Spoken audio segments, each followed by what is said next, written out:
Yo, this is the Scarcity Studios YouTube channel. Please don't forget to like, comment, share and subscribe. And our sponsors are Alpha Claims and Hire Birmingham, the leading and best accident management company. Get a replacement car anywhere in 1 hour. I really appreciate you joining me today, and this episode is news from London. The first story is very important, and we need to pay respects to a young man that has lost his life trying to rescue a woman from the River Thames. The official police statement said that today that a man died jumping into the Thames after they saw a woman fall into the river. They say 2 men jumped in just after midnight in the early hours of Saturday morning trying to save this woman's life. And these 2 brave young men sacrificed their own lives in order to try to get this woman to safety. They couldn't stand by and allow her to just die.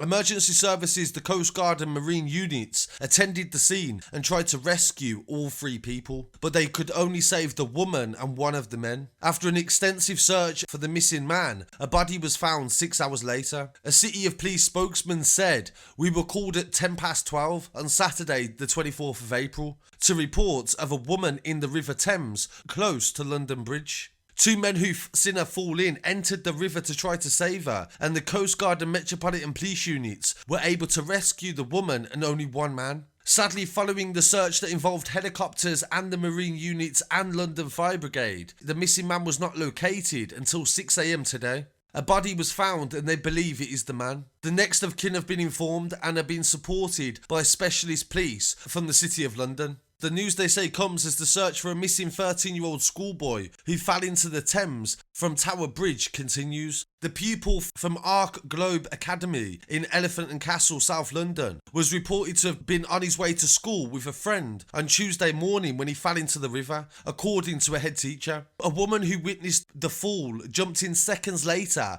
but could only find the child's school bag. So this is 2 people that fell into this river in a close space of time, and they still haven't found this schoolboy. Police and rescue workers warned about jumping from the bridge that is notoriously dangerous after a man understood to have been making a film was rescued from the waters by 2 bystanders. It's early days. The man that has been identified, not officially but online, he's been identified as Jimmy, and friends have been paying respects to him. And we send our condolences to his friends and family at this horrible time. We'll definitely keep you updated on anything to come from that story. I think the main thing right now is to pay respects and to at least spend 1 minute of your day thinking about what this man risked for somebody else that he may not have even known. So rest in peace to Jimmy, and my condolences to his family, and I hope this young boy is also recovered and can return back to his family well.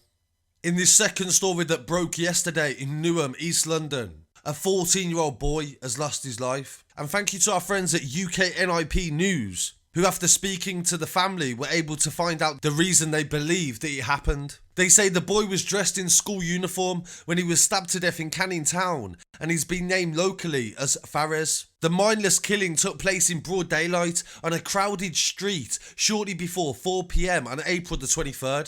And the family have said they believe it was an electric scooter theft. Police and the air ambulance attended the scene and arrived in minutes and tried to save the young boy. Air ambulance also landed, but despite their best efforts, he died at the scene. Police officers were seen crying at the scene after having to break the news to his parents, who watched the medics as they battled to save their child. So the mum and dad of this young boy had to go through watching that happen. A spokesman for Metropolitan Police said a murder investigation has been launched after they was called at 3:56 on the 23rd of April to reports of an assault in Barking, E16. Officers attended with medics from the London Ambulance Service and London Air Ambulance to find the 14-year-old boy had been stabbed. So 14 years old.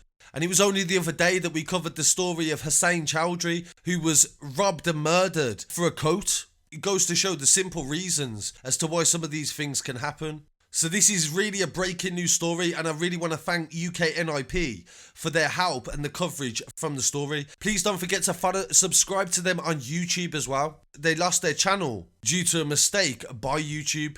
So rest in peace to Fares, and my condolences to his friends and family. In some other news coming from London as well, 2 men have been jailed for almost 30 years for £3 million worth of heroin that was seized in an address in Enfield. Paul Hines from Enfield and Mehmet Yukesus was jailed at Wood Green Crown Court on the 23rd of April. They had previously been convicted of conspiracy to supply Class A drugs and failure to disclose PIN codes to protected information within encrypted mobile phones. Hines was sentenced to 14 years and 3 months, and Mehmet was sentenced to 15 years. As part of the operation into drug trafficking, the Metropolitan Police Crime Command executed raids at Hines' home in 2019.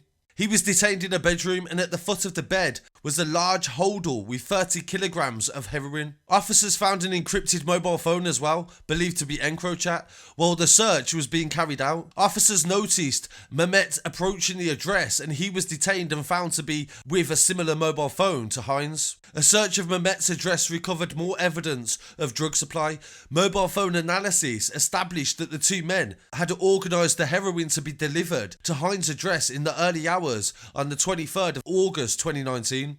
They heard evidence that both the men were using the mobile phones to prevent them being associated to the drug line.